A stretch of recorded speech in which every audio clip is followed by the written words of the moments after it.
नमस्कार। चलिए आज समझते हैं कि एक मजबूत और शानदार देश बनाने के लिए आखिर क्या-क्या चाहिए होता है। इसे ऐसे सोचिए कि अगर एक महान राष्ट्र एक बहुत बड़ी इमारत है, तो उसे बनाने के लिए हमारे टूलकिट में कौन-कौन से औजार होने चाहिए।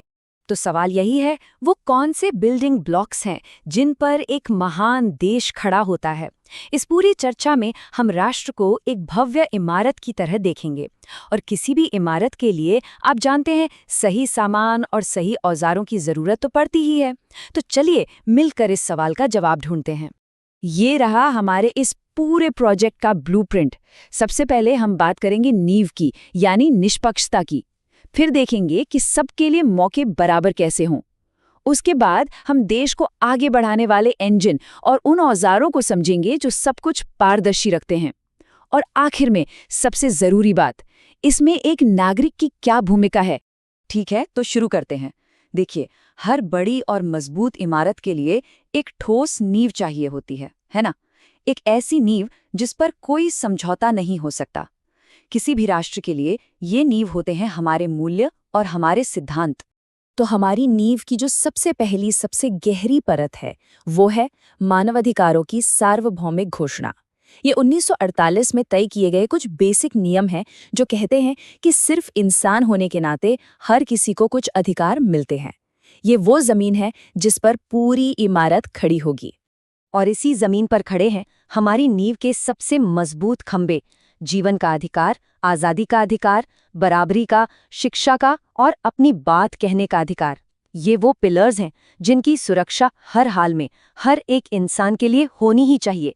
लेकिन सोचिए, भारत जैसे देश में जहाँ इतनी अलग अलग भाषाएं, धर्म और संस्कृतियां हैं, वहाँ इन खंभों को एक साथ कैसे जोड़ा जाए। यहीं पर काम आता है विविधता में एकता का सिद्धांत। ये एक तरह से वो सीमेंट है जो अलग अलग ईंटों को जोड़कर एक मजबूत दीवार बनाता है। और देखिए, हमारी नींव तब तक मजबूत नहीं कहला सकती जब तक वो हर एक इंसान के लिए मजबूत ना हो। लैंगिक संवेदनशीलता ये बराबरी के सिद्धांत का एक बहुत ही जरूरी हिस्सा है। इसका सीधा मतलब है कि समाज में हर लिंग के व्यक्ति को बराबर का सम्मान और आगे बढ़ने के बराबर मौके मिले। तो फिर नींव में दरारें कहाँ से आ सकती हैं? जरा सोचिए। जब लड़कियों की पढ़ाई को लड़कों से कम जरूरी समझा जाता है, जब एक ही काम के लिए महिलाओं को कम पैसे मिलते हैं, या जब घर के अंदर हिंसा होती है, ये सब वही दरारें हैं जो अगर भरी ना जाएं तो पूरी इमारत को कमजोर कर सकती हैं। अब देखिए, कोई भी नींव शुरू से ही 100% परफेक्ट नहीं होती। इतिहास की वजह से समाज में कुछ दरारें, कुछ असमानताएं आ ही जाती हैं।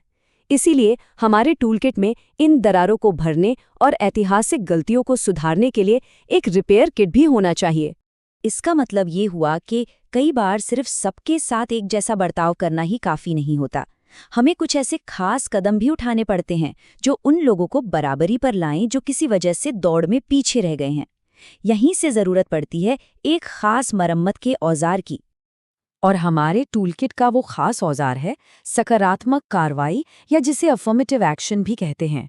इसका मकसद किसी के साथ भेदभाव करना नहीं है, बल्कि उन लोगों को थोड़े ज्यादा मौके देना है जिन्हें ऐतिहासिक रूप से मौके मिले ही नहीं, ताकि हर कोई एक ही स्टार्टिंग लाइन से अपनी दौड़ शुरू कर सके। तो ये रिपेयर किट काम कैसे करता है? इसका एक सीधा सा प्रोसेस है। सबसे पहले समाज और अर्थव्यवस्था में जो गहरी खाई है उसे कम करो। फिर जो वर्ग पीछे छूट गए हैं उन्हें आगे बढ़ने के मौके दो, और ऐसा करके आखिर में सच्ची बराबरी की एक जमीन तैयार करो। ये ठीक वैसा ही है जैसे नींव की दरारों को भरकर उसे पहले से भी ज्यादा मजबूत बना दिया जाए। चलिए, तो नींव तैयार है और उसकी मरम्मत भी हो गई। अब बारी है उस पर मंजिलें खड़ी करने की। इसके लिए हमें चाहिए एक पावरफुल इंजन जो देश की तरक्की की गाड़ी को तेजी से आगे बढ़ाए। और साथ ही हमें कुछ ऐसे औजार भी चाहिए जो ये पक्का करें कि ये इंजन ठीक से चल रहा है।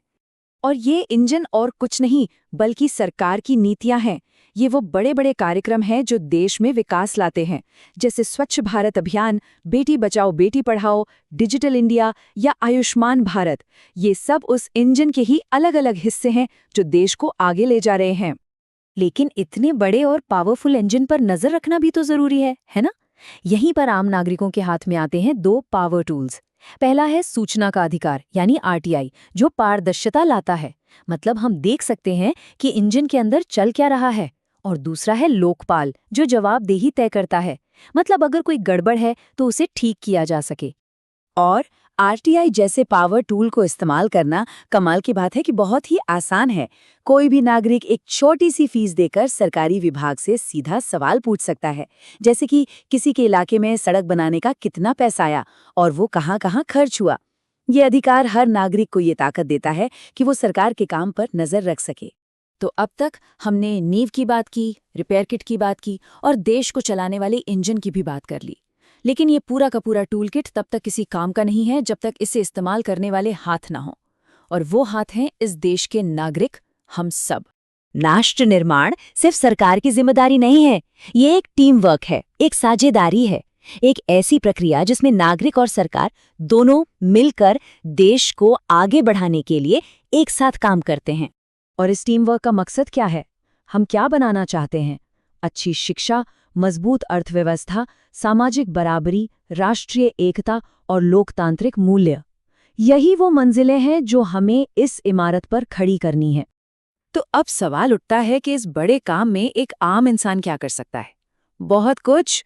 कानून का पालन करना, अपना वोट डालना, देश की तरक्की में अपना छोटा सा योगदान देना, आपस में एकता बनाए रखना और ईमानदारी से अपना टैक्स चुकाना। ये वो छोटी छोटी ईंटें हैं जो मिलकर इस महान इमारत को खड़ा करती हैं। तो कुल मिलाकर ये है हमारा राष्ट्र निर्माण का पूरा टूलकिट। मानवाधिकारों की एक मजबूत नींव, समाज की दरारों को भरने के लिए सकारात्मक कार्यवाही जैसा रिपेयर किट, सरकार पर नजर रखने के लिए आरटीआई जैसा औजार और इन सबको चलाने के लिए नागरिकों की सक्रिय भागीदारी। ये सब मिलकर ही एक मजबूत और न्यायपूर्ण समाज बनाते हैं। और आखिर में मैं एक सवाल के साथ इस चर्चा को समाप्त करना चाहूंगा।